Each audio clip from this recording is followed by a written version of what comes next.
欢迎继续回到2019炉石战士 HCT 世界总决赛第一天赛程的现场，我是主持人安娜丽 ，Welcome back to Hearthstone Championship。然后我们今天呢，已经来到我们最后一场比赛了。刚刚呢，我们的8强选手已经确定有1位出现，就是 Bonnie Harper。而接下来呢，将会出现第2位进军我们8强的选手。那这一场呢，将会是由 killinallday 对上 LFyueying。那我们的 LFyueying 有没有办法呢，成为我们国服选手当中第1位前进我们的8强呢？毕竟我们的对手 killinallday 可是击败了秋季的冠军 Language Hacker， 所以接下来也欢迎他们为我们带来精彩的比赛。Next match is the last match of day 1, and the match is going to be killinallday versus LFyueying.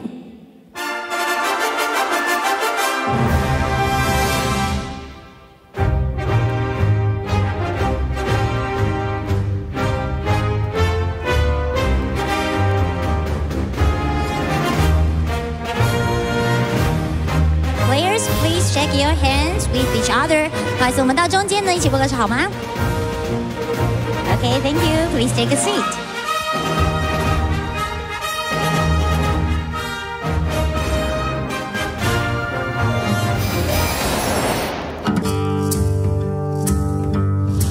The year of killinallday isn't really a calendar year as much as a constant, ongoing year that's always going until killinallday wins a world championship. Yeah, I don't make the rules. That's how it works. I don't make the rules.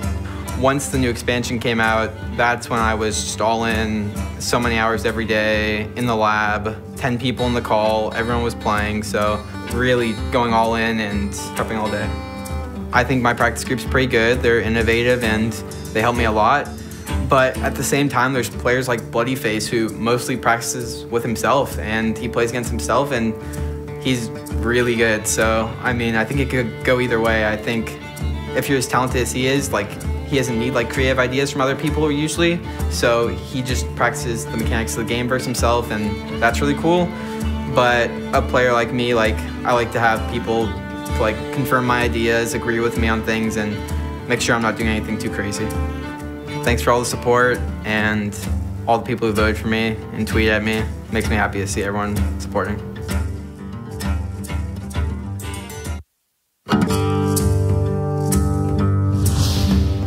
大家好，我是来自 LFyueying 俱乐部的月影。我还是感觉比较开心的，因为这次能够参加这次总决赛，是我就打炉石的最大的梦想。我还是比较有信心这次能够拿到冠军的，因为我们国服的话有3位选手参加这次比赛，而且我们准备的卡组也比较充分，所以我觉得应该可以。我最喜欢的单卡的话是那个炸弹战里面的那个砰砰博士，然后卡组的话就是炸弹战。最担心是我怕我睡不好，就是我睡眠的问题，因为其实比赛状态的话很重要。我每天大概花10多个小时在炉石上，就是时间可能会紧张一点，但是其实也还好，只要你每天去练习的话就没什么问题，我觉得。我唱歌的话只是我的业余爱好，就是以前我是只喜欢周杰伦一个人，因为他的才华很好，然后唱歌也很好。但现在我最近听了很多张学友的歌，我觉得他唱得特别好。我可以用粤语唱。You can. That's awesome. 你可以现在唱一段吗？不行。It is day 1 of the Hearthstone World Championship. It is the month where we travel to Taiwan. But what year is it? Is it the year of killinallday? Is it the year where China makes their stamp permanently in the Hall of Champions? Welcome to the concluding match of the first day of competition here live from Taipei, Taiwan. It's Frodan and Brian Kibler ready to bring you guys the action. We're almost done with the first day. 5 matches in, 1 more to go. What's your thoughts so far, Gibbs? I feel like we've kind of, dodged the really long, grindy matches. That last one, by the way, if you weren't keeping track, was over 3 hours long, and it was aggro matchups. Really? Yes. Wow. But this last match, it can have some explosive potential as well, some crazy decks on both sides. That's right. So the first thing that draws most people's attention is that the lone priest in the tournament belongs to killinallday in the form of a miracle. Draw your entire deck, play Chef Nomi. and then use Seance either with Grave Horrors or on Chef Nomi herself. And then you have HCT, who has the Summoner Mage and the Mid-Range Hunter and the Tempo Rogue, which was able to defeat Muzzy in his previous head-to-head, and what quite possibly was the most exciting series of the day. Yeah, there's some crazy stuff going on in that last match, and definitely some crazy stuff that may come out of that Priest deck, which really was probably the deck that the most players sort of wished they had brought who had not. Last championship, we were talking about how Jing had the Grim Rally Zoo deck that a lot of players were like, well, I wish I'd brought that deck. There were a number of players who were saying, oh god, I wish I had found Nomi Priest, realized how good it was, and brought it to this tournament, and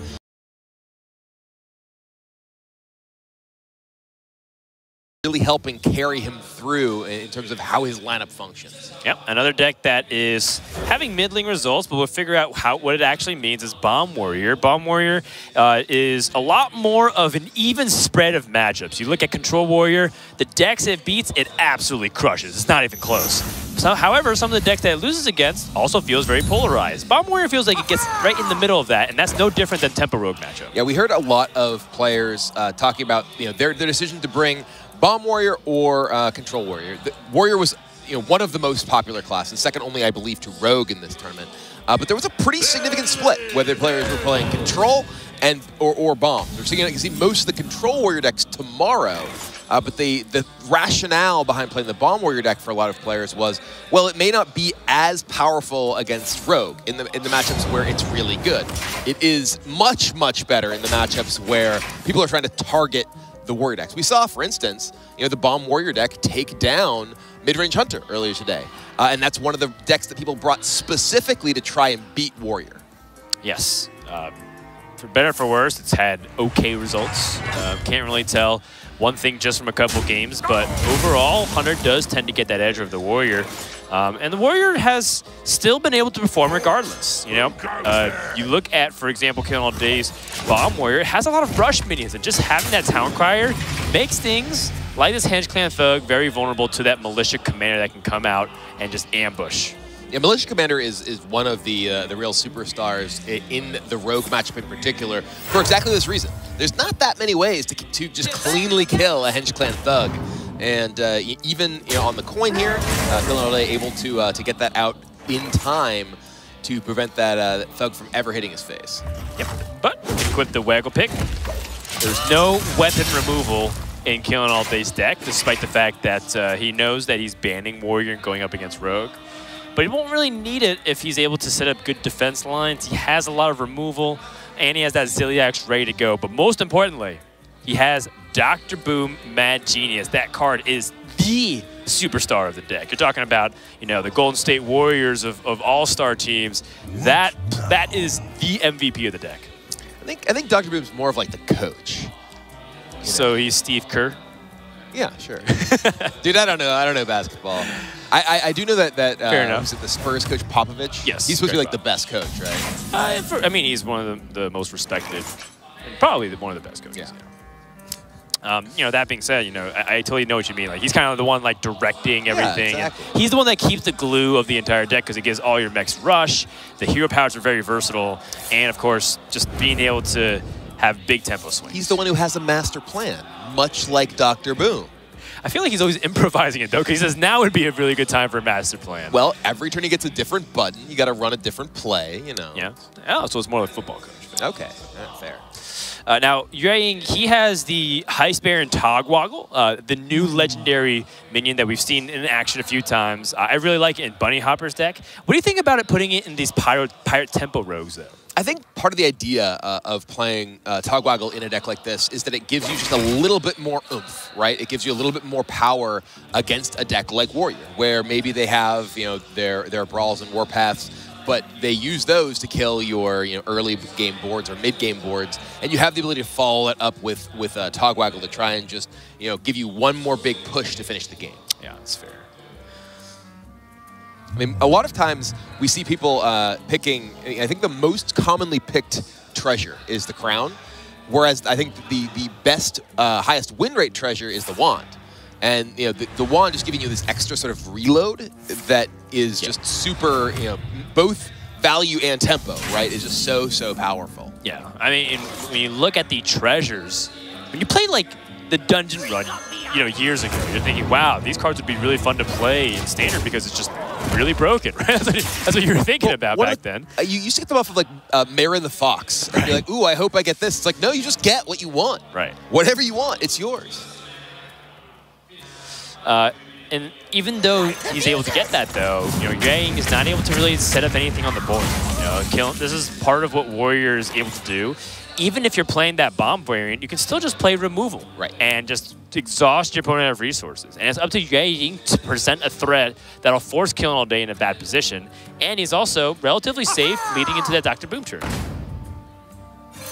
This guy's toast.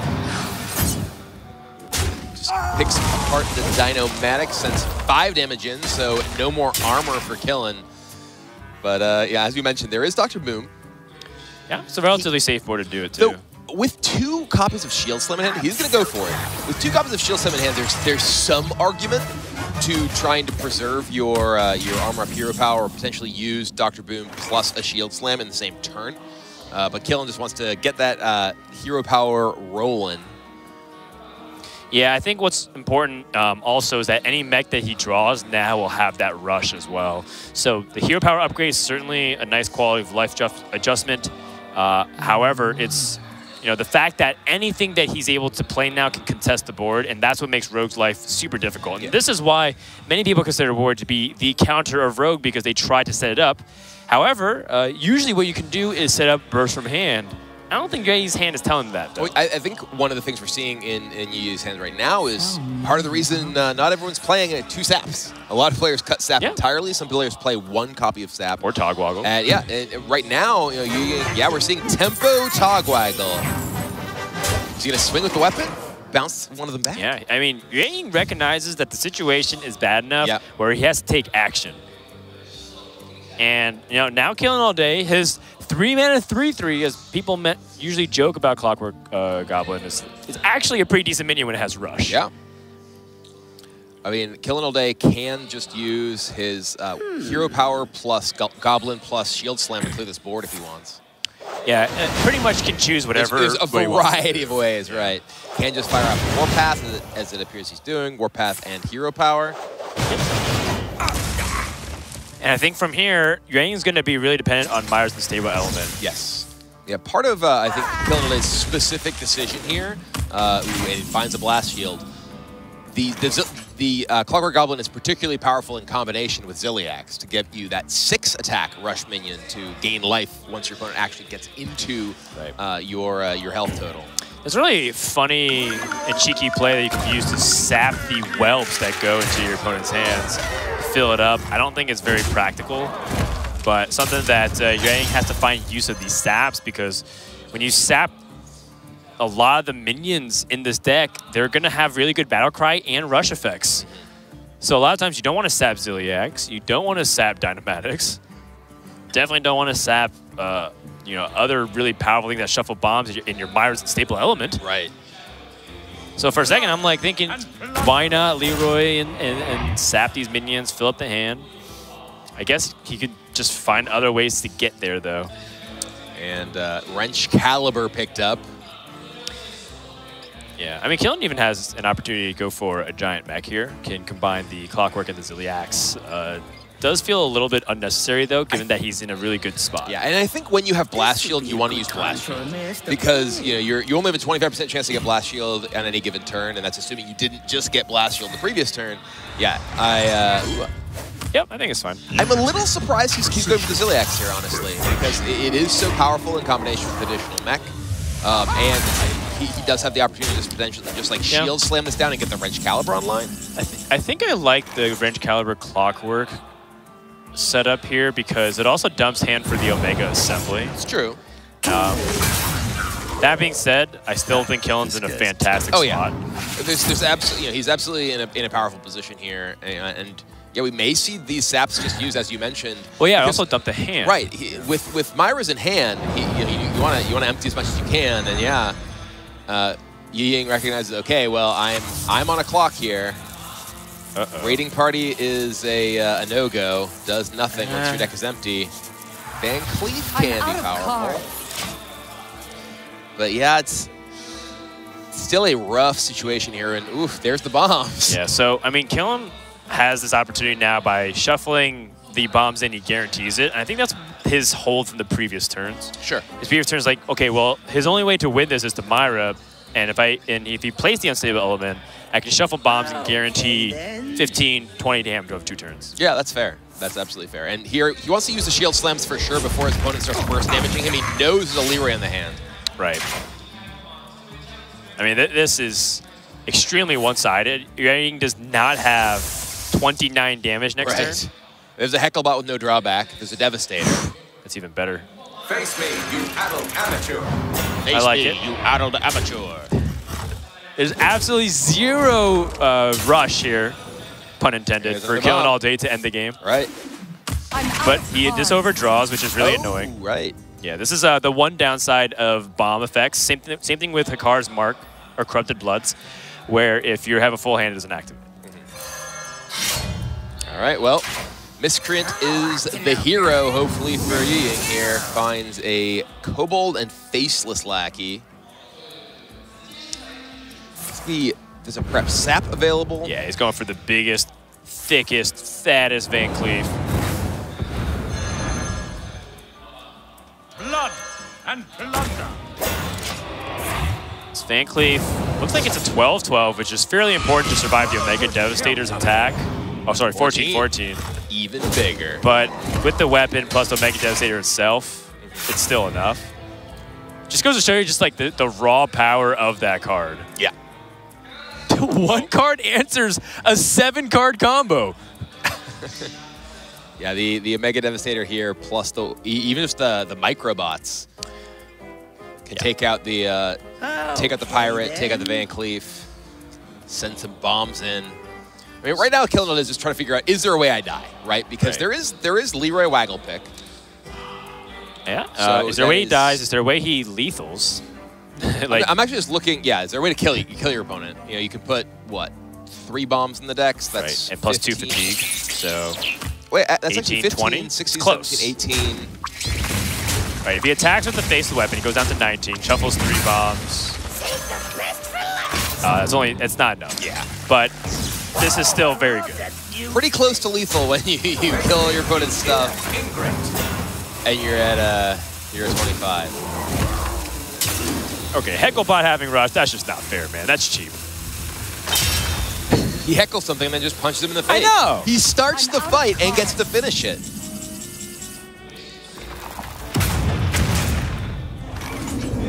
Thinking if any faceless lackey shenanigans can come up huge here for HCT, but I'm blanking out. Yeah, I don't think there's anything that matters there from the lackey.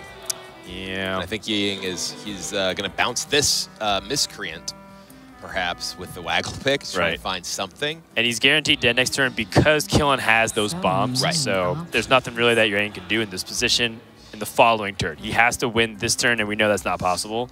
Unless he's able to gain a bunch of life or stall out his opponent's ability to play those minions. Yeah. I'm trying to think of any possible 2 off the face. I can't think of anything meaningful. I mean, there's ways you can, like, disrupt. Right. But it's not like, very substantial. Okay. All right. Well, now he finds like a Ethereal Lackey into Cold Blood. Right. Things like that. Got some charge. I mean, he's getting good stuff. Yeah, he is, but it's still just not close to enough, right? He's sending in 4 damage to the face. I mean, it's an impressive push nonetheless. Imagine he played this all out. It's still 12 more damage. He got Killen within single-digit range. Yeah. That's very impressive. But bombs away. Here it comes. Somebody order a bomb. Have I got a And they have rush. Yeah. Yeah, so that's going to wrap it up. killinallday going to crush Tempo Rogue with the Warrior. And this right here is on full display why Warrior is such a fearsome class for Rogue to go up against. One of the very few classes that can stand toe-to-toe very confidently with this class. Yeah, Rogue was the class that was probably the top of most players' mind coming in, but Warrior was not far behind. Those are the 2 classes that players really had their strategies built around, whether they banned them or they tried to beat them.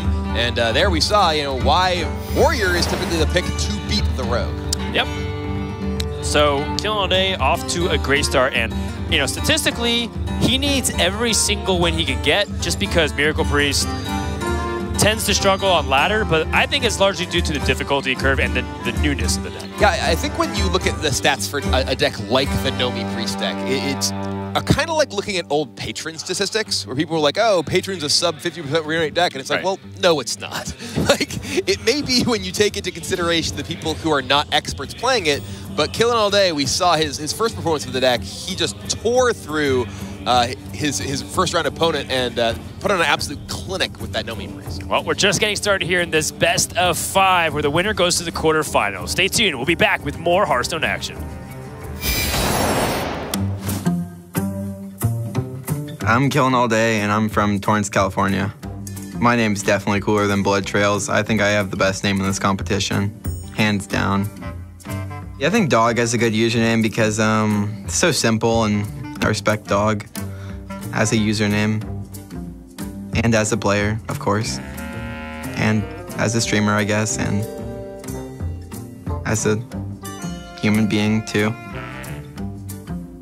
Dog's pretty cool. What's something interesting about you that other people might not know? Can we come back to this? I'm not interesting. I'm really happy I have people following me and wanting me to win. To win this tournament would just be fulfilling all the hard work I've put in for the last couple of years. 3 years with no wins. I mean, you gotta start thinking you suck. Honestly, I thought I sucked for a while.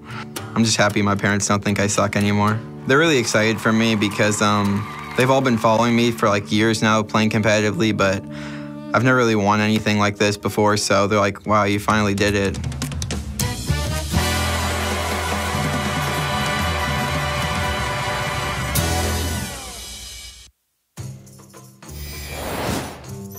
大家好，我是来自 LF 的月影，我是来自中国。我的性格是比较的，可能算是内向，就是如果跟不熟的人的话，会说话比较少，但跟熟人就会比较放得开。我唱歌的话，这个的话就是当你一直输，你可以用唱歌来缓解你的就是那种负面情绪，然后让你接下来的比赛或者是天梯的那种排名的对战中可能会更好。这就算是我自己的爱好吧，就是比较喜欢。然后表演的话也应该不算，就是我可能直播的时候会唱一下歌，就是只是哼一哼，也不会说刻意去唱。Would you be willing to sing just a small excerpt of a song? 就我比较内向，所以我在镜头前我可能放不开，所以我觉得不太好。对。Listen to the song here in my heart, a melody I stop but can't complete。唱歌一般都是在我直播中，就是我在天梯中上分的时候，如果打的就是有一段时间的连跪，然后会影响我之后的心态嘛，所以我会通过唱歌来缓解我的情绪，不然我会就是一直憋在心里。上一个让我特别开心的事吗？我觉得只有炉石才能会让我特别开心。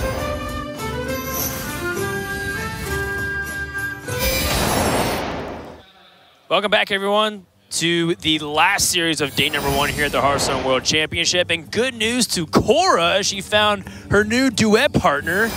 Oh, I'm so uncomfortable, I'm an introvert. I don't think I could ever sing on camera. 5 seconds later, singing on camera.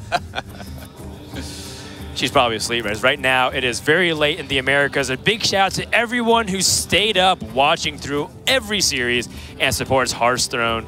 We're really happy that you guys showed up. And you got a pack, at least. And get a pack, that's right. Yeah, if you watch for at least 4 hours, as in that last match. As in watching a Bunny pack. Hopper match, Exactly. You get a free pack for those Twitch drops. That was a 3-hour aggro mirror match, by the way.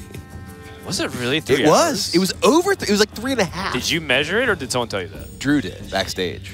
Drew's the production manager from Blizzard. Yeah, a lot of Blizzard Esports people have been here for so long, I think they lose all sense of time. I don't think you have to set a timestamp to have any idea. Extremely skeptical it took 3.5 hours. It did.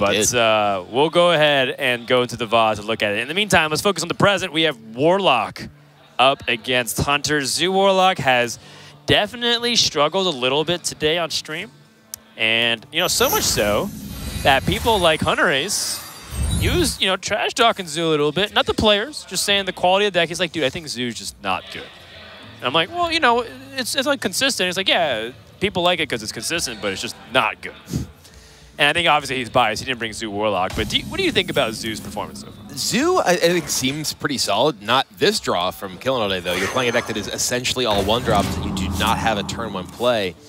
If anything, I think the deck that has underperformed so far in this event has been Hunter. Hunter has been a deck that a lot of players brought to this tournament that was not really necessarily expected by sort of the world at large, because it's not a deck you see a lot on ladder, and yet it's one of the most popular decks in this tournament.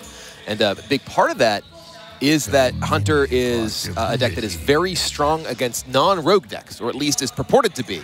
However, I believe, I don't know the stats from the last match. I don't recall if there's a Hunter in that match. There definitely was. But going into that match, I believe the Hunter's record was something like 2-6. It has just gotten demolished so far. Yeah. And one of the players that's able to grab crucial victories is HCT. Yes. Against Muzzy, when he was able to establish the scavenging hyenas with the Unleash the Hounds. And that is the real key linchpin of this entire matchup. How does HCT utilize Unleash the Hounds? Does Killing All Day have the ability to set up and be resilient against it? And you can see that Killen's already conceding the board. He's life tapping on turn 2. This ain't Handlock. This is Zoo Warlock, and he's going to have to figure out a way to utilize Grim Rally to do exactly that. Right, and you know, HCT, he has all the tools that are extremely powerful in this match. He has the Scavenging Hyena, which Killen's got to be happy to see, given that he has the Henge Clan Hogseed in his hand, which has been quietly kind of an all-star for a number of decks in this format, you know, giving you a minion that also doubles as removal. Yeah, it reminds me of the Argent Horse Rider from the Grand Tournament. It was a 3-mana 2/1 charge minion that had Divine Shield. And it's not very imposing, but it had so much utility and usefulness. But at the same time, never felt broken, despite it being very good all the time. That Hatchet is a very powerful draw from HCT here. He does have it activated right now. He can use the Hatchet to chop down the Voidwalker along with the Lynx and clear off his board. Yes.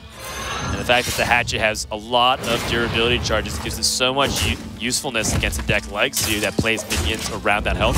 Ooh, he wants the damage. That could be dangerous against a Grim Rally deck. Yeah, that's definitely something worth considering.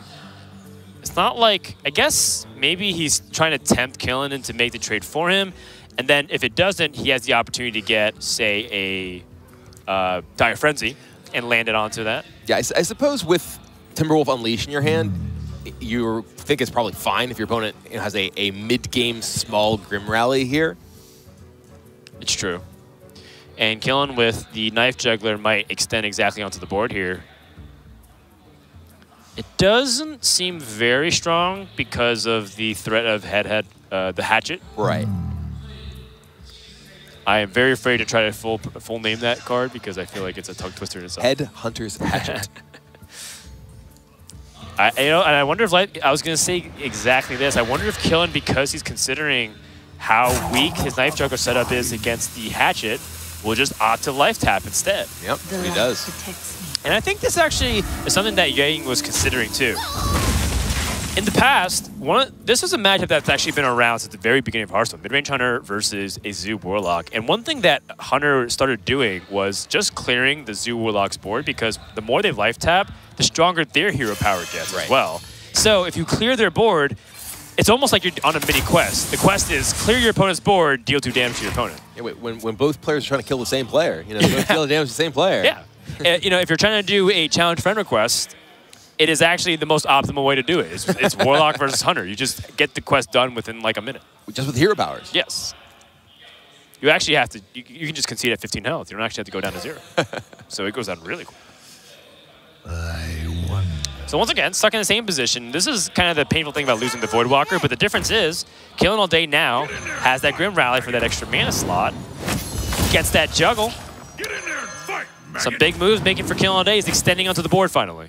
All right, we could come in for 6 damage here, and yeah, he actually does a couple of things here. 1, he gets the juggler out of range of the hatchet. 2, he actually consolidates his board a little bit, so Unleash is a bit weaker than if he had that full board.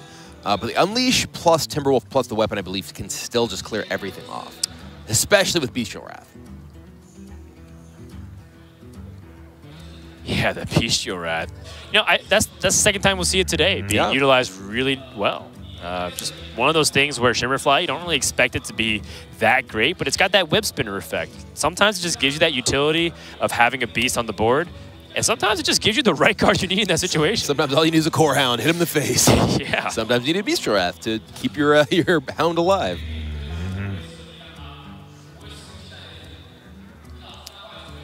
Mark Shot does clear it. Yeah, I think that from HCT's perspective, oh my goodness. Master's Call, wow.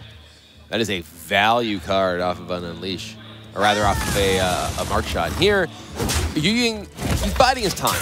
The deck that Kill All Day is playing is very predicated on building a big board. It's a Grim Rally deck, it's a Sea Giant deck, so there's going to be a lot of opportunities for him to use Unleash plus Timberwolf, and it doesn't feel like it needs to be right now. Ooh. Oh my goodness. So this is one thing that Kill All Day was specifically talking to us in the interviews. Yes. He's saying, why aren't more Zoo Warlock players just playing Bloodsail Corsairs to remove weapon charge? It's so good, and it kind of trades off 1 extra health from a Crystallizer with having amazing utility in a meta where weapons are very good. Yes. I mean, most players were expecting Rogue, obviously. The Rogue decks with the Waggle Pick, where the tempo of 1 mana kill your Waggle Pick and bounce a minion to your hand is absolutely brutal. Also, I mean, here with the popularity of Hunter, Headhunter's Hatchet. I was going to screw it up, like you were saying. Hatchet, yeah. That's also quite powerful. Now, a little bit more resilience for this board. Right. Now HCT is also stockpiling counterattack measures. Right. If a Sea Giant comes down, he has Unleash the Hounds, Timberwolf, and Kill Command. If there's 7 minions on the board, that's 19 damage? Oh, sorry, 17 damage? I guess if you hear power, it's 19. So it's one of those like really scary things where Killon has to be sort of careful with how he extends if he doesn't have any taunt minions. But more importantly, can HCT get to that threatening range where not only is he answering the board, but also having that backup counterswing. I wonder. And it feels like that's sort of what the best way to answer Zoo is. A lot of people, they just try to like answer Zoo 1-for-1, but they're so good at being resilient on the board like Token Druid while putting on pressure that it feels like you have to do a commanding sweep of the board instead of just like trading 2-for-1 every time. Oh, there's a Hyena. So Vicious Scalehide can pick off first bite is Mekaru, perhaps, or combine with the Spring Paw, take something else down. Yeah, gonna take out. No, he's gonna go ahead and take down the entire body of that Bloodsail Corsair. Yeah, that's actually a little bit more of an interesting trade because there is a lot of use for the Mekaru's bot for things like Evil Genius. So I mean, I guess they're still relatively the same thing, but now your opponent gets to hit with the 1/1 and then use an Evil Genius. And this is an opportunity for the Sea Giant to come down, but HCT does have that Timberwolf plus Unleash. But if they're Timberwolf Unleash trading, I think that's a good spot. They invest a lot of their mana to do not much development. He does have the Scavenging Hyena. Oh, the Hyena, though. But right. he doesn't have the ability, he doesn't have enough in order to guarantee that he doesn't just leave a Sea Giant on the board. I'm trying to look at like what Killen's turn looks like here, and then what does Ying's turn look like after it? Because there is the Direwolf Alpha into Sea Giant. Attack here and then attack phase. This leaves 5 minions on board for Killen. Ying does have, if he unleashes, so unleash plus the Timberwolf. Yeah, plus the Scavenging plus the Lynx. Well, is this so? There's no way to get that this is like lethal damage, right? It's not lethal, yeah, but like 10 if you kill command. We saw what? Was it like a 22 attack Scavenging Hyena with Ray against Fuzzy? And the Beast of Wrath here too, coming in for another +2. Love it. Keeps him his board around. Dude, he's playing so fast. He is. Here I am trying to like math out, okay, what all happens here, and now everything's already dead. Yeah, one thing that you need to know is that killinallday needs to deal with that hyena stat. And he's got no way to do it. That's a big fella. Yeah, I'm looking at things in his deck that can help him in this position, and you know, without a magic carpet, even if he had a magic carpet, it wouldn't be enough right now. Yeah, we're talking about how Hunter had struggled, but it was HCT with that big scavenging hyena who was able to get the job done before, and it looks like he may be doing it again here. Kill command in the hand, plus that hyena in play. I think it's lights out next turn. Yeah, I mean, in Killen's mind, if he plays Flynn Imp, he's conceding the game. But if he doesn't play any minions, he's also in trouble. And that is the nature of the Unleash the Hounds Scavenging Hyena setup. And I gotta say that it's been so clutch for HCT. It does make me feel like if you're going to account for decks like Zoo Warlock, the decks that are running one copy of Unleash the Hounds are going to struggle a little bit more. All right, well, this does leave 15 on the board. Another Unleash if he wants it. Boom. World record damage for HCT available, but he gets the exact lethal here against Killen. We'll tie up the series 1-1. All right, so the best of 5 becomes a best of 3 with the quarterfinal spot on the line. Pretty quick one. And we're gonna find out as we get closer to the Judgment game, which in my opinion, again, that Miracle Priest inch closer and closer. What will happen? Yeah, I really want to see it in action once more. You know, it is a unique deck in this tournament. Killen, the only player to have brought Priest at all. You know, let alone the Chef Nomi Priest. But you know, we've seen it one game so far, and in that one game, it looked incredible. Well, I can already imagine Hunter Ace backstage right now, just leaning over the couch, saying, "See, I told you, Zoo, it's not good. It's just not good." And it just keeps saying that over and over. But I mean, there is more credit to it with each passing series that I watch, Kibler. I mean, you know, same thing could be said for the Hunter deck, except for the games that HCT has played, pretty much. So. Well, I mean, HCT does run a little bit different stuff. I mean, we've seen other people play the Vicious Scale High, the Witchwood Grizzly package, which is a lot more defensive and tries to have like a longer game plan against, say, Warrior or just other things in general, because I think a lot of those lines are still banning Warrior. Now, HCT is playing like the one Dire Frenzy, like the double Unleash the Hound. It's playing a little bit more focus on those board-centric fights as opposed to like the value over the long game. Sure. Yeah, and it's paying off in spades. You know, true. like It's true. if he played, you know, the Witchwood Grizzly in that spot, then the CGI would just run it over. Yeah, and the mark shot came up really big too. It's the mark shot that gave him the Master's Call that gave him the Hyena. Right. And, exactly. You know, compared to, say, Bunny Hopper's list. Bunny Hopper does play the 2 Dire Frenzies, only 1 mark shot. Yeah. No, you're absolutely right. And then it's one of those situations, if you didn't have that one copy of Unleash the Hound, say it was a different card, and you just drew that one, he'd be in a lot more desperate situation. So, you know, we can chalk it up to deck building victory. We can chalk it up to maybe Killen shouldn't play Zoo, but, you know, in the end, we only have the results to speak for themselves. Let's go into game number 3 immediately. Zoo Warlock versus a Tempo Rogue, where the Tempo Rogue, I mean, they do have the edge, but I feel like Zoo Warlock's been given it a lot of stress throughout the game. Crucially, HCT's version of Rogue here is in fact one that is not paying any respect to the threat of token decks. It does not have a single copy of Fan of Knives. Okay, that's really weird to me because he's playing double Unleash the Hounds, but he has no Fan of Knives, which they functionally feel similar in terms of how you're going to round out a lineup. Yeah, this is the deck that we saw that struggled in game number 1 with those 2 copies of Sap with that High Spear and Togwaggle. Right. You know, going in a bit of a different direction. It is interesting. You know, he is choosing to ban Rogue with this lineup, which I suppose does make sense if you're playing the sort of more anti-mid-range-ish version of Rogue yourself. Yeah, I mean, if you Fan of Knives doesn't do anything against Warrior, just put that out there. Yeah. It is just fairly interesting to me as a concept. Ooh, and this is you know, a powerful play from Killen. The Corsair coming down. It does make the Hench Clan Thug much less of a thug. Just a 3/3 if it comes down this turn. And that was a card HCT kept in his hand, by the way. This was actually something that some of the players backstage were mentioning in his first match. HCT kept a Hench Clan Thug against the Zoo deck. And some other players are criticizing that decision because, if you don't have your backstabs, you don't have your SIs, that's a pretty weak card to sort of fight for the board. Exactly.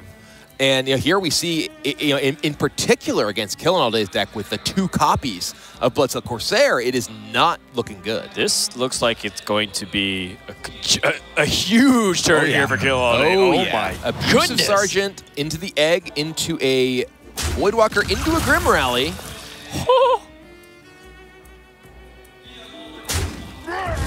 And this, by the way, is a list of Zoo that has 0 Fan of Knives. Not that Fan of Knives would be good enough here to kill all these 2-2s and 2-3 and 2-4, but he can't even running Fan of Knives with preparation. Yeah. That being said, this prep rating party is always still good. Still good.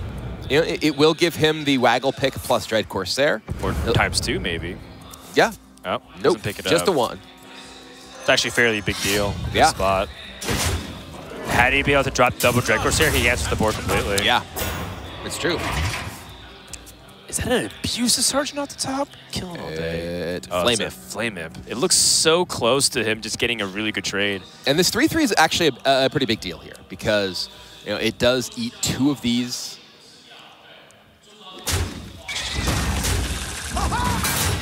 Yep. That being said, Killen has the ability to have these lackeys make big plays. Faceless lackey goes wide. Faceless really good.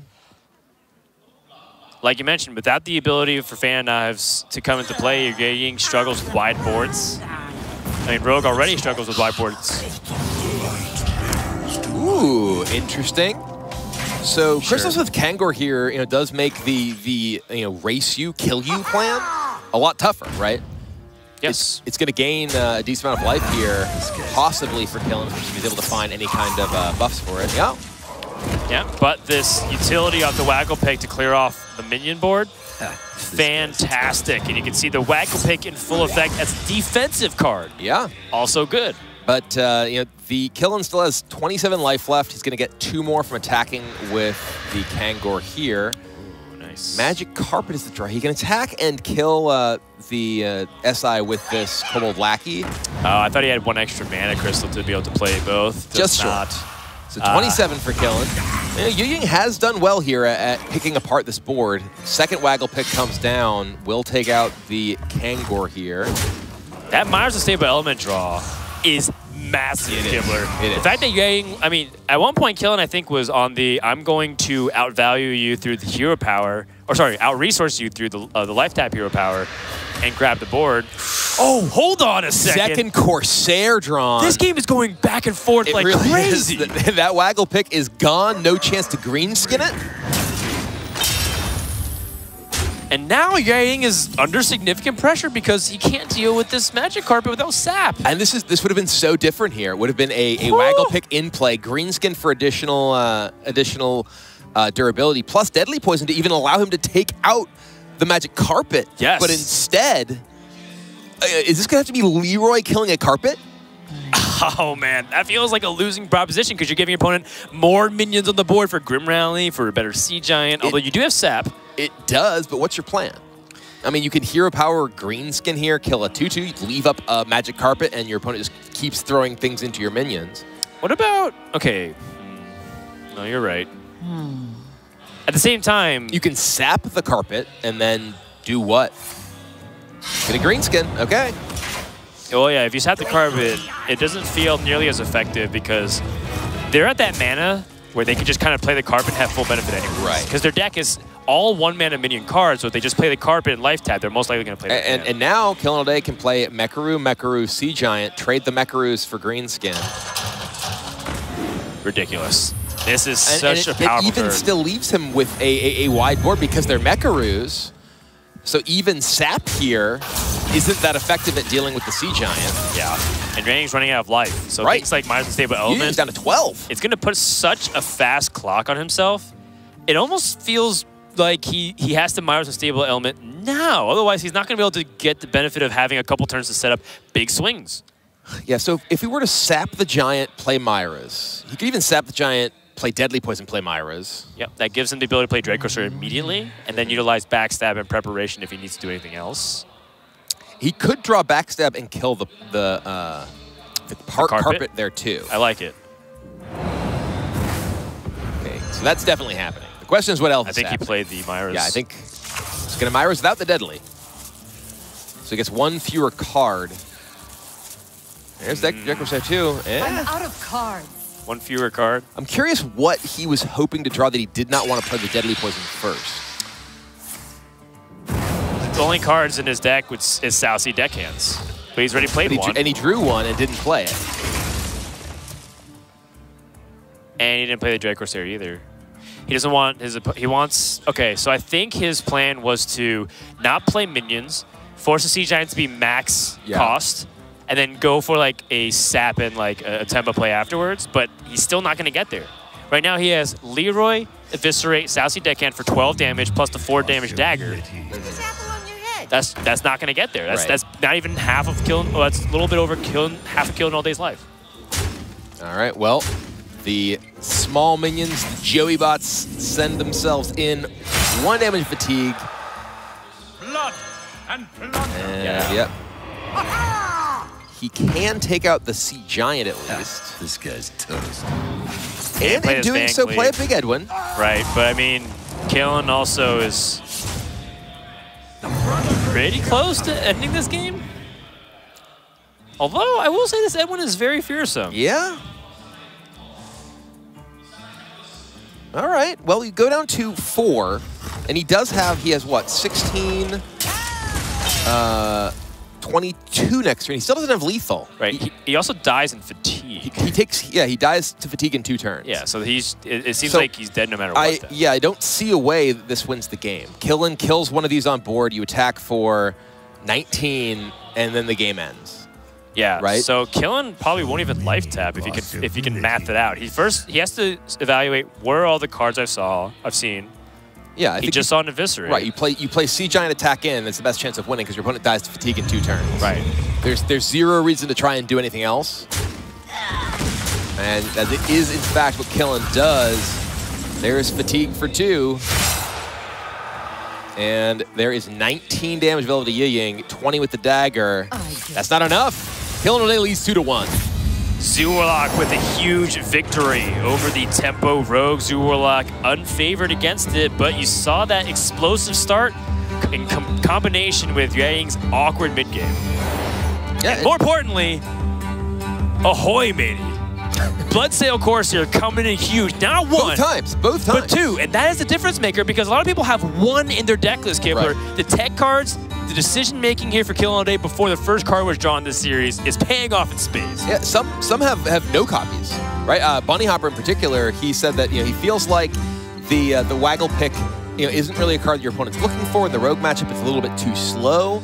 But I mean, we saw that Corsair possibly just define those games entirely. So it's coming up huge for Killinallday. And it's resulted in a 2-1 lead for Killen. He is 1 game away from going to the quarterfinals. We'll be back with more Hearthstone World Championship action right after this.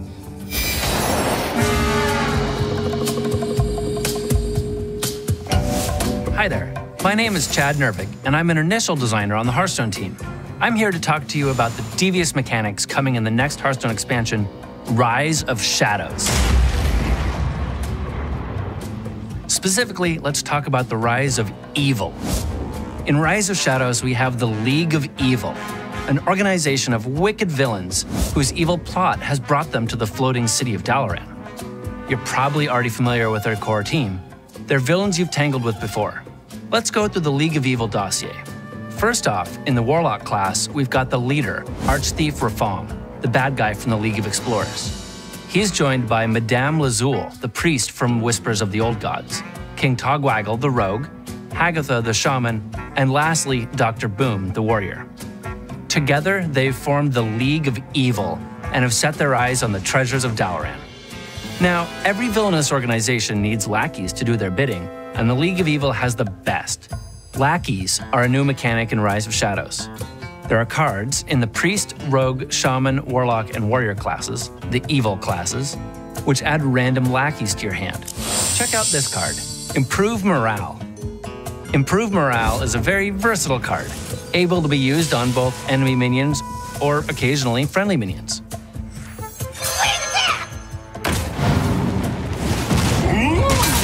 Taste my blade. There are 5 potential lackeys you'll receive. They're 1 mana, 1/1 minions with useful battle cries. We designed them to be valuable in most situations and occasionally awesome in the right situation. Lackeys don't stop here either. This is a year-long mechanic, so look forward to more lackeys and more cards that generate them. But lackeys alone aren't enough for world domination. They bring the manpower, but you also need a goal, a direction. Being evil isn't just sitting around. You've got to have big plans. Each villain in Rise of Shadows has an evil scheme.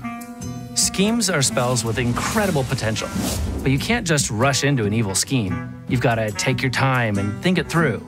That's why schemes start out weak, but their effects improve every turn that they remain in your hand. Take Rafam's scheme. It might not look like much at first, but wait it out and it becomes a lot more powerful. So plan your moves carefully. Rafam's scheme is effectively limited by how many available board spaces you have, but other schemes have no cap. During the development of Rise of Shadows, we experimented with many different mechanics before finally landing on what we know today as lackeys and schemes. Lackeys used to be called evil zugs. Before that, they were named marks of evil and were a currency that were generated by some cards and spent by other cards. We found that the requirement to draw both pieces in a proper ratio made them unreliable and not as fun. So we turned the currency into the payoff itself, similar to spare parts from Goblins vs. Gnomes. Schemes used to be spells with random additional effects or with additional discovered effects. The concept was to make an adapt-like mechanic for spells, but it proved challenging to find interesting bonus effects that worked on any spell, and also make interesting spells that worked with those bonus effects. As you've probably already guessed, the villains we'll meet in Rise of Shadows will be back in new different forms. But I have one more exciting set of cards to share with you today. Callback Cards. Each evil villain has brought a card with them that harkens back to the set they were originally from. Each of these reuses a previous mechanic. We've already revealed Madame Lazul's callback card, Forbidden Words, which is a throwback to the forbidden cards from Whispers of the Old Gods. Now, let's see what Dr. Boom is bringing to the Rise of Shadows. A new Omega card, Omega Devastator. Like the other Omega cards from the Boomsday Project, it has reasonable stats on its own, but it does something incredible in the late game. It's a great throwback for Dr. Boom. I hope you've enjoyed this introduction to the League of Evil. Talking about them does make me wonder what exactly their grand plans are. Our evil plan comes together! Killing All Day is up 2-1 over HCT for a spot in the quarterfinals. This is the winner's match of Group B and the final game that we'll be playing throughout today here in Day 1 of the World Championship. Although I think I may have misspoke here, but it's not the final game, but the final series, unless Killing All Day takes it right here, right now with his Miracle Priest. Yeah, and he does have potentially some difficult matchups coming up. There is still the Rogue deck remaining for HCT. That is not what he's going to be bringing to this game. And then the Mage deck, which can do some pretty explosive things. Killing All Day's deck is great if it gets a lot of time, but you don't get a lot of time if your opponent is able to put the Spectres into a Mountain Giant. Yeah, I've been doing a lot of that actually backstage, playing a deck that Hunter A showed me called Miracle Mage, where you book a Spectres to Mountain Giant, but the main game plan is to play Questing Adventure with Mana Cyclone, and you just go absolutely nuts with it. I'll show you afterwards. It's pretty funny. And you know, Book of Spectres Mana Cyclone deck? Yeah, it sounds weird, but it actually works a lot, assuming you don't play against Warrior. I just have to show you, man. Okay, all right. I know you're skeptical right now, but when you watch it in action, you're like, oh my goodness, this is the sweetest deck in Hearthstone. I've played some Book of Spectres decks, and I've played some Mana Cyclones decks, but I never played a Book of Spectres Mana Cyclone deck. So. Yes, exactly. But all I'm gonna say is this, Kibler. Have you ever coined a Mountain Giant?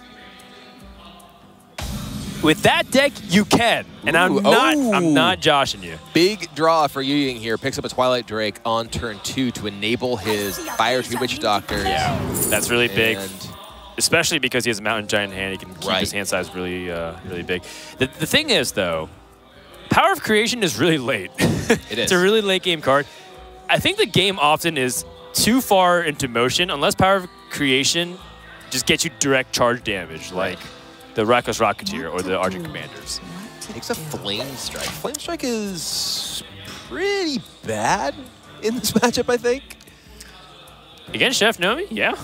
I'd say so. I wonder what the idea is with that pick. All right, HCT has another Witch Doctor, which does help enable. I think maybe he's hoping the second one gets a Blizzard, so you can Blizzard into Flame. Sure. That's how you coin Mountain Giant, by the way. I think that's actually the pick. Evocation? Yes, because then the Mountain Giant, well, it costs 5 anyway. It's fine. I like the Fireball. I forgot that I want to kill my opponent. I forgot that he can play it anyways next turn because he draws a card. I forgot this counts. But that's how you do it in that deck. Okay. Spoiler. Kibler does not believe that this deck is good at all. I am skeptical.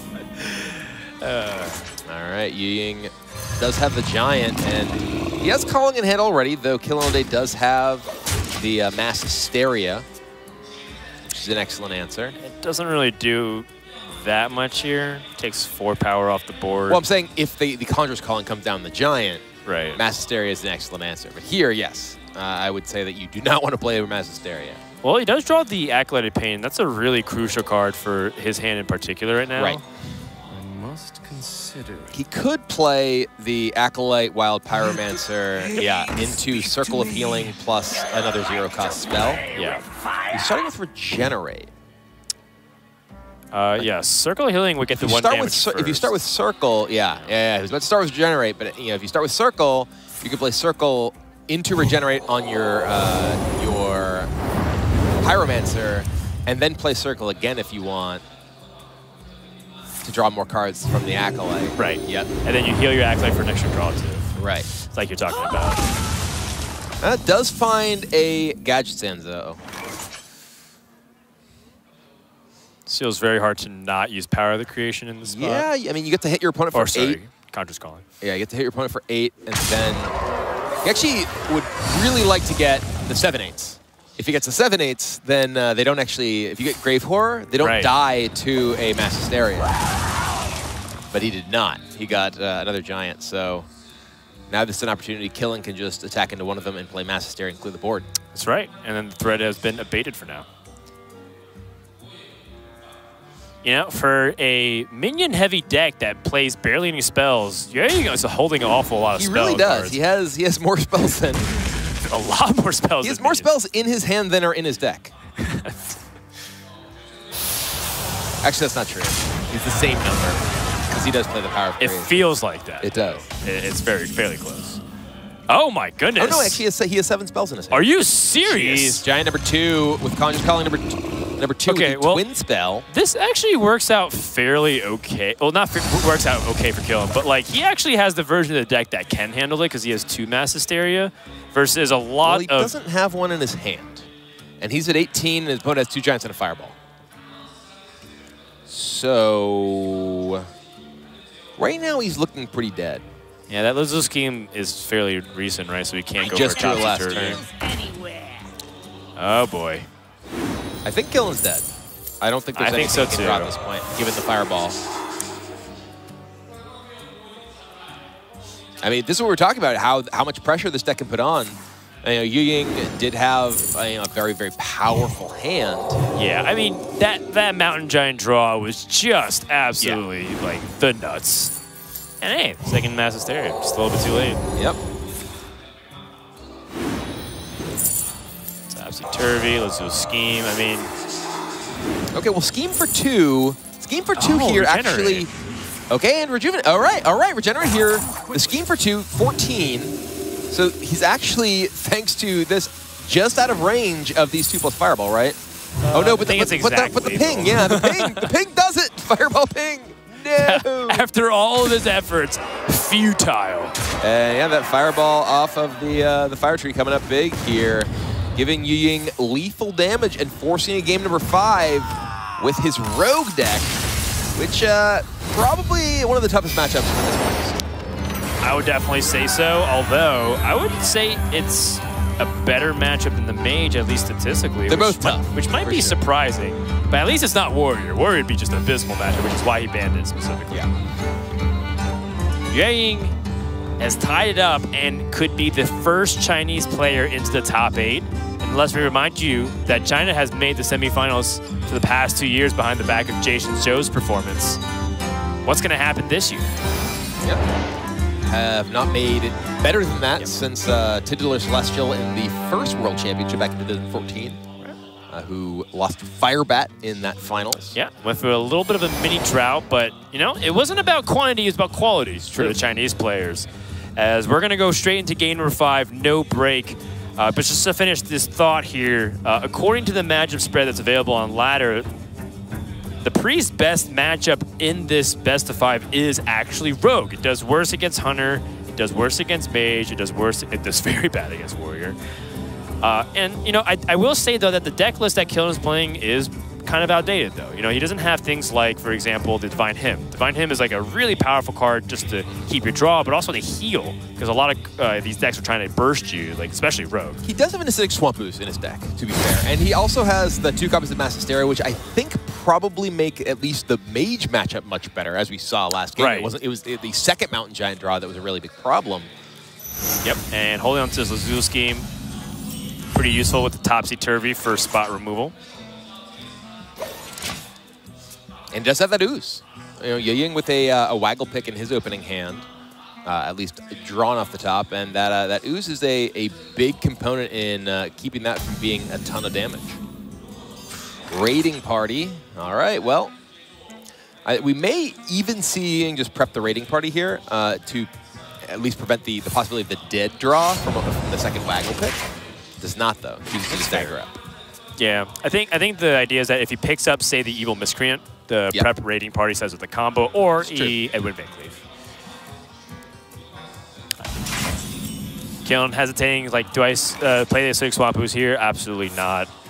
Recognizing its power against the Waggle Pick and its Raiding Party with Captain's Greenskin.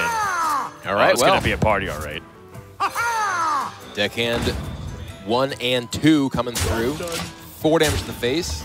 Does swing with the dagger here since there was no Hench Clan Thug.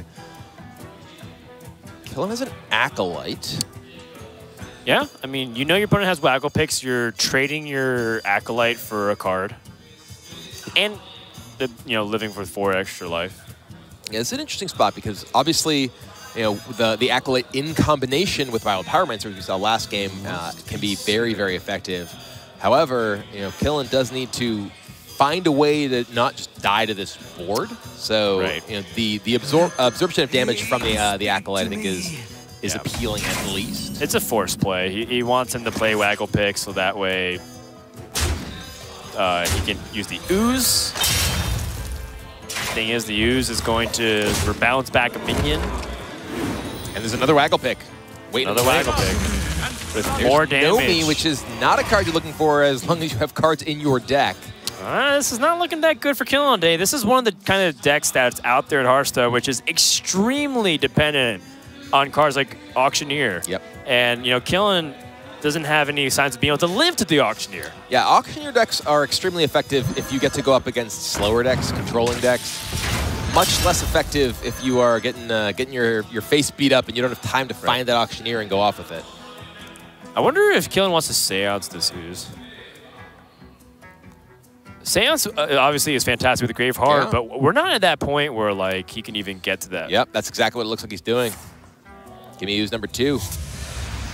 And I think there is just a lot of merit into trying to win back the board in this position. And I think Killen recognizes the spot he's in. He needs to expend his resources, but when he picks up that Auctioneer, it's losing a little bit more power with each expenditure of his resources.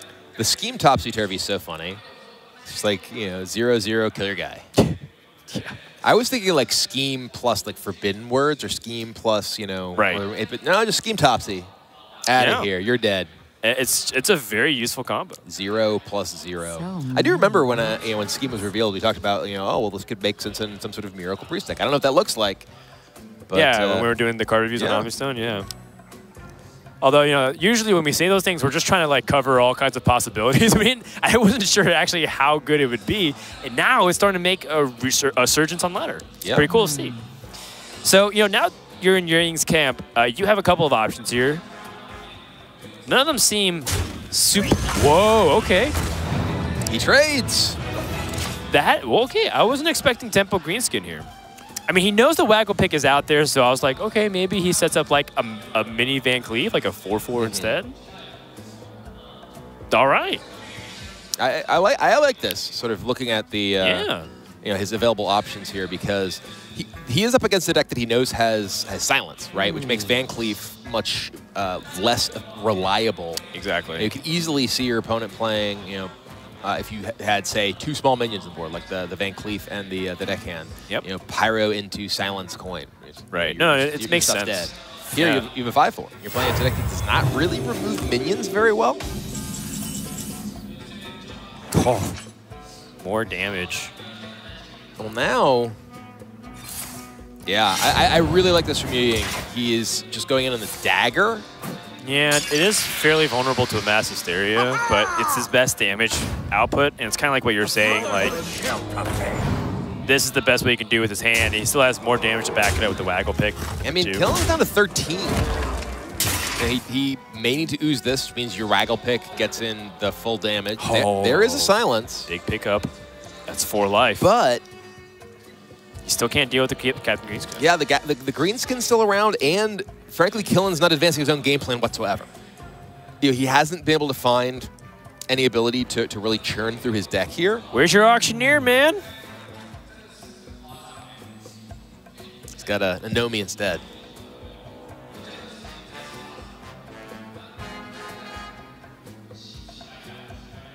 This game might end up being just laughably one-sided, and it looks to be exactly that case. If Killen, okay, let's say he silences and heals for 5, he goes up to 18. 5, 8, 10,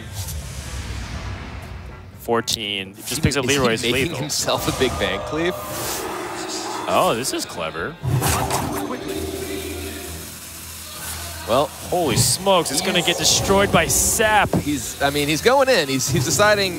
I mean, and frankly, you know, while there is a Sap in the hand that's going to make this look ridiculous, I think Killen's recognizing that his deck's basic game plan is not going to work here. He needs to find something else. 16-16. And Sap.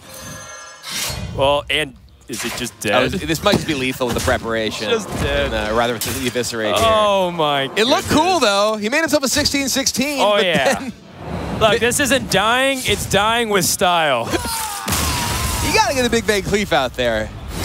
It is true that no one's won the World Championship without Van Cleef. Well, he got his own. It wasn't even in his deck.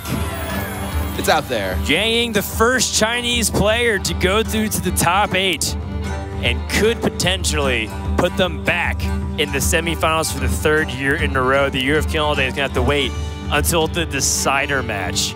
But still, you know, Killen's not eliminated. He is 1 step forward, or 2 steps forward, 1 step back. In the meantime, I gotta say, Jiaying sticking to his guns, coming up big. And Tempo Rogue able to deliver where it mattered most. It was on the verge of being swept. Yep.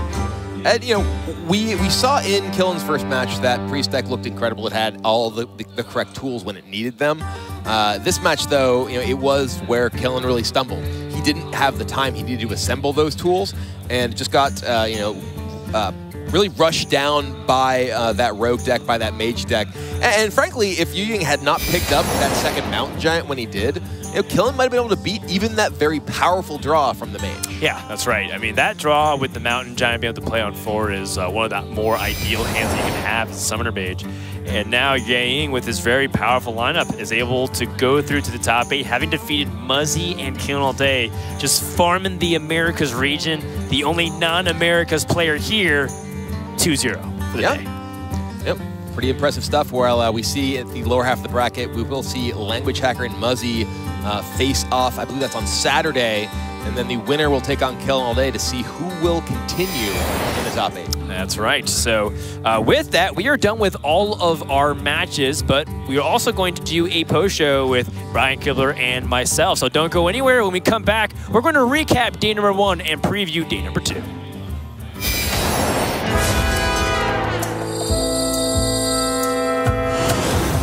Welcome to Dalaran. I'm Peter Whalen, one of the designers on the Hearthstone team, and I'm excited to walk you through the most magical city in Azeroth. Dalaran is home to the mightiest mages the world has ever seen, including the very aspect of magic himself, the Dragon Kalikos. This is the perfect setting for the League of Evil to strike, a floating city filled with magical artifacts. Its streets are lined with powerful magical wares of all kinds, and even the statues and tapestries come to life. But while the League of Evil have some tricks up their sleeve, a city of mages is far from defenseless. Mages will, of course, take part in the defense of Dalaran, but they're not the only ones. Hunters, druids, and paladins have all taken up arms to defend their city from evil.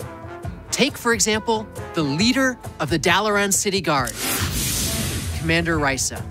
She's a 3-mana, 4/3 paladin minion, and while she's in play, your secrets trigger twice. She's laid magical wards throughout the city, and when she's around, they're twice as powerful. That means Noble Sacrifice will summon 2 2/1s, and only one of them will die. Redemption will summon 2 copies of a minion that dies, and Hidden Wisdom will let you draw 4 cards. But powerful champions aren't the only thing the Dalaran defenders have in store. They also wield a new keyword, Twin Spell. Twin Spell cards can be played twice. After the first time, a fresh copy is added to your hand that you can play anytime you want. Unlike with Echo, you won't lose a Twin Spell card at the end of your turn. This let us make a wide variety of designs. Some Twin Spell cards, like the Forest Aid, are powerful tools with built-in card advantage. Others are smaller and more versatile. Take a look at Ray of Frost. It's a 1-mana spell that freezes a minion or deals 2 damage to an already frozen minion. On its own, that's a mildly interesting card. It's somewhat similar to Iceland, but this one has Twin Spell. That means you can freeze 2 different minions, the same minion across multiple turns, deal 2 damage to a minion, or follow up a Frost Nova to snipe 2 targets. You have a lot of different choices, and figuring out the right ones is the key to being a great mage. But why Twin Spell? We knew that for the defenders of Dalaran, we wanted a spell-based mechanic. It is a magical city, after all. You'll see a lot of spell-type things on the Rise of Shadows. Minions that grow based on the spells you have, that enhance or recast your spells, and more cards that care about your spell damage. With all these spell-based mechanics, we wanted a keyword that would enable you to get more mileage out of your spells. Enter Twin Spell. This keyword lets you keep a copy of the spell in hand even after you use it, gives bonus triggers for things like Gadgetzan Auctioneer, and makes you feel like you're casting even more spells than normal. It's also just a lot of fun to play. While Rafam and his league have powerful schemes and devious lackeys, the defenders of Dalaran are far from defenseless. In fact, we've saved the best for last. Take a look at the greatest hope for Dalaran, the mighty, the incredibly powerful... Hey, guys? Hey, what happened to the lights?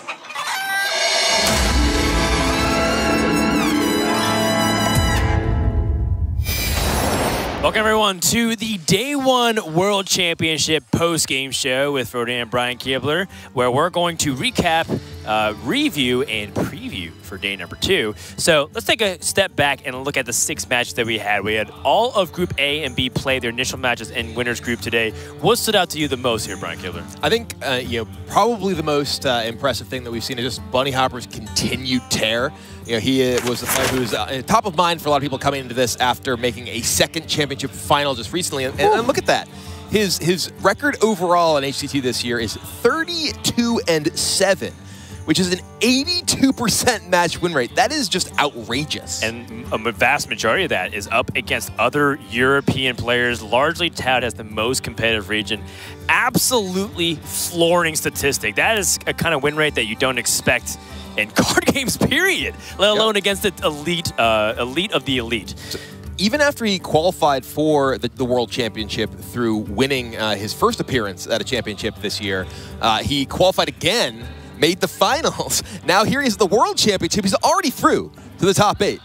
And, he is just absolutely, as it says, hopping all over the competition. Yeah, and you can see why a lot of players pick him as the best player in the world, if not, one of the players that people just do not want to go up against. Another storyline that we are identifying as a trend, Rogue is the most popular class in the tournament, especially with Temple Rogue, but they had a very mediocre performance here, Brian Kibler. What do you think of that? I mean, I think that anyone who is coming to this tournament not banning Rogue has a plan to beat Rogue. You know, I think that while it is an extremely powerful class, it is difficult to beat warrior decks. For instance, we saw at least in that first match, while HCT was able to get his win against the Miracle Priest deck, he did struggle quite a bit against the warrior deck from killinallday. So I think that a lot of people came to this, they're saying, okay, I'm going to ban warrior, or I'm going to ban rogue. And the players who chose to leave it up at least tend to have a plan for it. Sure. We got a chance to sit down and talk to some of the players too, and Bloodyface, who was competing today, but he'll be playing in his Group CD match tomorrow, he had a lot to say about his other peers that were competing. And, this is not necessarily, he's like, hey, I don't really want to say too much because I don't want to be like a controversial figure, but I really feel like if I was forced to give a grade for this performance today, I would say on average the players were playing at a D or an F. To be fair, I think Bloodyface has very high standards. Yes. I mean, a few mistakes, like 2 mistakes is like, that's a D. He's like, yeah, exactly. He's pretty critical. Yeah. Both of himself and other, to be fair. I mean, even the recent championship where he also appeared, made top 8 once again alongside Bunny Hopper. He was saying, yeah, I don't think I played very well. It's yeah, like, he was like, there's not even a letter in the alphabet that could grade how poorly I played. Yeah. And so he criticized himself, but he was saying, that he felt like a lot of the play today was shaky to say the least. And then you combine that with every player that I was talking to, without a doubt, they were saying they were nervous. Yep. And they have so much experience being on the stage. And I do think there's a number of factors to this. One, it's a World Championship, right? This is a tournament with higher stakes than anything that most of these players have ever seen before. And also, it's a tournament very close to the release of a new set. Unlike most tournament environments where these players have previously competed, they don't have hundreds and even thousands of games under their belt with these decks. That's right. It's a much more sort of accelerated pace of preparation. So, while players may have played at least theoretically enough with their decks to feel comfortable with them, they're not nearly as practiced as they could be like most events they play. Were there any surprises on the opposite side? We talked about Bunny Hopper and HCT a lot for being the two guys that stood on top.